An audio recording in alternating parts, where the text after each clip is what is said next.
A man stands at his watchpost before dawn, and the words leaving his mouth are not praise, they are an accusation. Habakkuk 1:2. O Lord, how long shall I cry for help, and you will not hear, or cry to you violence, and you will not save? This is scripture, not a footnote to it, but the opening line of an entire prophetic book, and it is a complaint. The year is roughly 605 before Christ. Judah's last righteous king is dead. His son sits on a throne built on bribery, while beyond the horizon a new empire sharpens itself for war. And the prophet does not sing about it. He interrogates God in public, in words later generations would read aloud in worship. He is not the first to speak this way. Psalm 13:1-2. How long, O Lord, will you forget me forever? How long will you hide your face from me? And Job says it plainer still. Job 10:1. I loathe my life. I will give free utterance to my complaint. I will speak in the bitterness of my soul. 3 men, 3 centuries, 1 identical refusal to pretend. Which means before this story teaches you anything about faith, it teaches you something stranger first. God's answer to honest despair was never silence. It was something Habakkuk could not have prepared for. The answer comes back almost immediately, and it is nothing like relief. Habakkuk 1:5. Look among the nations and see, wonder and be astounded. For I am doing a work in your days that you would not believe if told. What the Hebrew reveals here matters. The word behind work, poal, is not background noise. It is a deliberate deed, the kind a craftsman signs. God is not claiming to act in spite of the chaos closing in on Judah. He is claiming to act through it, and the work itself is almost unbearable to hear. God is raising up Babylon, the very empire about to devour Judah, as the instrument of his justice, not a fortress, a weapon aimed, apparently, at everyone Habakkuk loves. Scripture never abandons this pattern. Isaiah 55:8-9.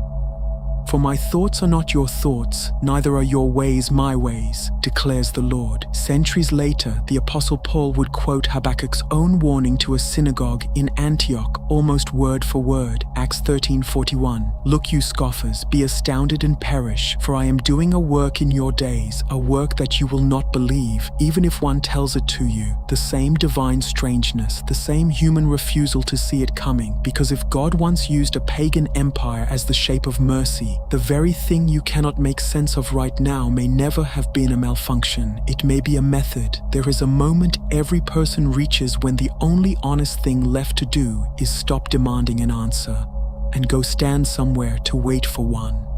That is exactly what Habakkuk does next. Habakkuk 2:1. I will take my stand at my watchpost and station myself on the tower and look out to see what he will say to me. Not pacing, not refreshing a screen that will not change. Positioning himself, a watchman's post exists for one purpose: to notice the moment something shifts, without pretending you can force that moment sooner. You know this posture even if you have never named it. The waiting room, the inbox checked at midnight, the apology not yet offered. Most of us fill that waiting with noise because silence there feels like abandonment. Scripture calls it something else. Psalm 5:3. O Lord, in the morning you hear my voice. In the morning I prepare a sacrifice for you and watch. Centuries later, over the ruins of his own nation, the prophet Micah says almost the same sentence. Micah 7:7. But as for me, I will look to the Lord. I will wait for the God of my salvation. My God will hear me. Not resignation, a discipline, a refusal to let the delay decide what the ending means. And then, on that watchtower, the answer finally comes, and it reframes everything before it. Habakkuk 2:4.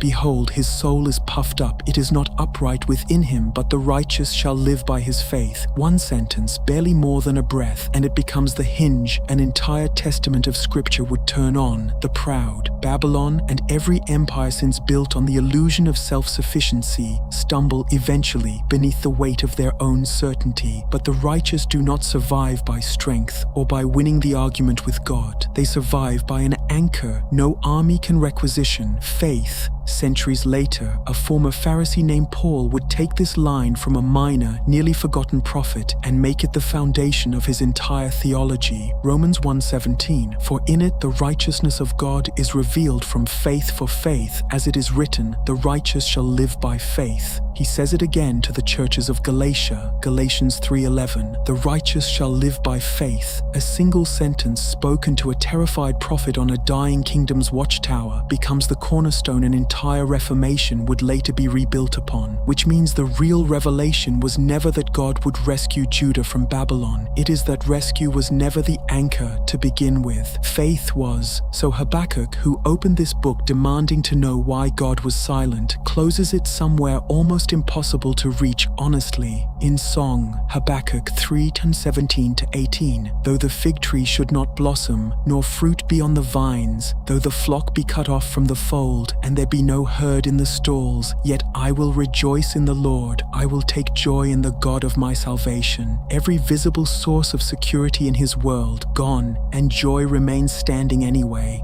Not denial, a joy that has already accounted for the worst and chosen its object beyond it. Philippians 4:4. "Rejoice in the Lord always. Again I will say, rejoice." Return for a moment to where this began. A man on a watchtower crying, "How long, O Lord?" That same raw honesty appears again, centuries later, from a cross. Matthew 27:46, my God, why have you forsaken me?" The identical question, the identical refusal to pretend. And there, at Calvary, every unresolved thread of Habakkuk's complaint is finally met. The silence, absorbed into the darkness of the cross, the wickedness he could not understand, answered by justice and mercy in the same moment. Romans 3:26, and the verse Habakkuk spoke first, in fear on a watchtower, "The righteous shall live by faith," becomes the very verse the cross was built to prove true. You have fields in your own life that are not blossoming right now, prayers still standing on a watchtower, unanswered. So carry this question out of here and let it sit with you longer than tonight.